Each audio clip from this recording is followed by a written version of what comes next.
అందరికీ నమస్కారం. స్వయంగా శివుడు చెప్పిన ఈ 3 నియమాలు పాటిస్తే ఎప్పటికీ పేదరికం రాదు. దేవతలకి దేవుడు ఆ పరమేశ్వరుడు. భక్తి శ్రద్ధలతో శివుడిని పూజిస్తే ఎంతటి కష్టమైన క్షణాల్లో తీరిపోతుంది. అయితే మన శాస్త్రాల ప్రకారం స్వయంగా పరమేశ్వరుడు వివరించిన కొన్ని నియమాలను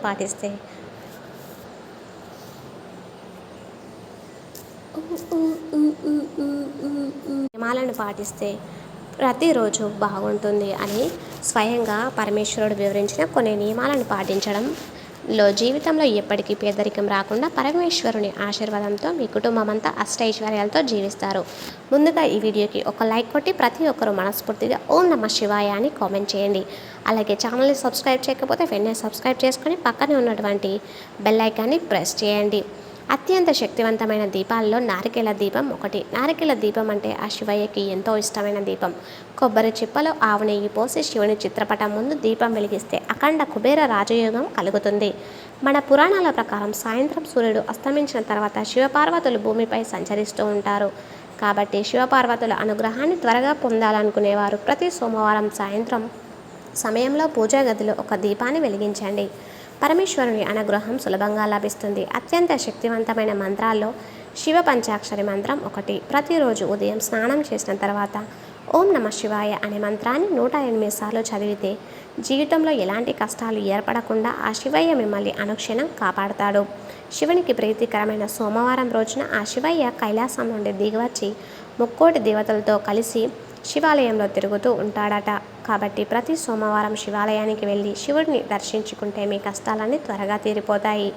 ఇక శివాలయంలోకి అడుగుపెట్టగానే ముందుగా నందిని దర్శించుకోవాలి. పరమేశ్వరుడు ఎల్లప్పుడూ తపస్సులోనే ఉంటాడు. కాబట్టి నంది చెవిలో మీ కోరికలను చెప్పుకుంటే మీ కోరికలన్నీ నేరుగా శివుని పాదాల చెంతకు చేరుతాయి.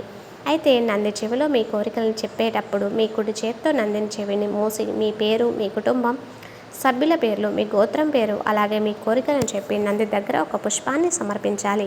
ఇలా చేస్తే కోరిన కోరికలన్నీ తప్పక నెరవేరుతాయి. శివునికి అత్యంత ప్రీతికరమైన వాటిలో విభూది ఒకటి. విభూది బొట్టును ధరిస్తే జన్మజన్మల పాపాలన్నీ నశించిపోయి విపరీతమైన అదృష్టం కలుగుతుంది. ఇక ప్రతి ఒక్కరి ఇంటి ముందు తప్పనిసరిగా తులసి మొక్క ఉండాలి. తులసి మొక్కల్లో లక్ష్మీదేవి కొలువై ఉంటుంది. కాబట్టి తులసిని పూజించిన వారికి అఖండ రాజయోగం సిద్ధిస్తుంది. అయితే తులసిని పూజించేవారు తులసి కోటలో తప్పనిసరిగా ఒక చిన్న శివలింగాన్ని ఏర్పాటు చేసుకోవాలి. తులసి కోటలో శివలింగం ఉంటే మీ కుటుంబానికి చాలా మంచి జరుగుతుంది. మనలో చాలామంది శివాలయంలో ప్రదక్షిణ చేస్తూ ఉంటారు. కానీ ఎట్టి పరిస్థితుల్లోనూ శివాలయంలో ప్రదక్షిణలు చేయకూడదు. శివాలయంలో కేవలం అర్ధ ప్రదక్షిణ చేయాలి. అంటే శివాలయం చుట్టూ ప్రదక్షిణ చేయకూడదు. శివాలయం ధ్వజస్తంభం దగ్గర ప్రదక్షిణను ప్రారంభించి అభిషేకం నీరు ప్రవహించే గోముఖం వరకు వెళ్ళి అక్కడ నుండి వెనక్కి తిరిగి మళ్ళీ ధ్వజస్తంభం దగ్గరకు వెళ్ళాలి. దీన్ని అర్ధ ప్రదక్షిణం అని అంటారు. కోరిన కోరికలు వెంటనే నెరవేరాలంటే శివునికి పూజ చేసిన శివునికి నైవేద్యంగా పరమాన్నం నివేదించి మీ కోరికలను చెప్పుకుంటూ ఆ శివయ్యకు నమస్కారం చేసుకోండి.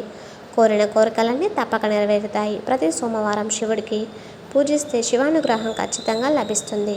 శివుడు అభిషేక ప్రియుడు కాబట్టి శివలింగాన్ని అభిషేకం చేస్తే జన్మజన్మల అదృష్టం వరిస్తుంది. జీవితంలో ఉన్న కష్టాలన్నీ తొలగిపోతాయి. ఆవు పాలతో శివలింగానికి అభిషేకం చేస్తే ఆ శివయ్య ఎంతో సంతోషించి కోరిన నివారాలను ప్రసాదిస్తాడు. శివలింగానికి పాలతో అభిషేకం చేసేటప్పుడు పాల ప్యాకెట్లతో అభిషేకం చేయకూడదు. పాలను ఒక గ్లాస్లో పోసుకొని మాత్రమే శివలింగం పైన పోయాలి. అదేవిధంగా సంతానం కోసం ఎదురు చూసే దంపతులు ఆవు నెయ్యితో శివలింగానికి అభిషేకం చేస్తే సంతాన సౌభాగ్యం వరిస్తుంది. ఇక కటిక పేదరికంతో బాధపడేవారు చెరుకు రసంతో శివలింగానికి అభిషేకం చేస్తే ఆర్థిక సమస్యలన్నీ వెంటనే తొలగిపోతాయి.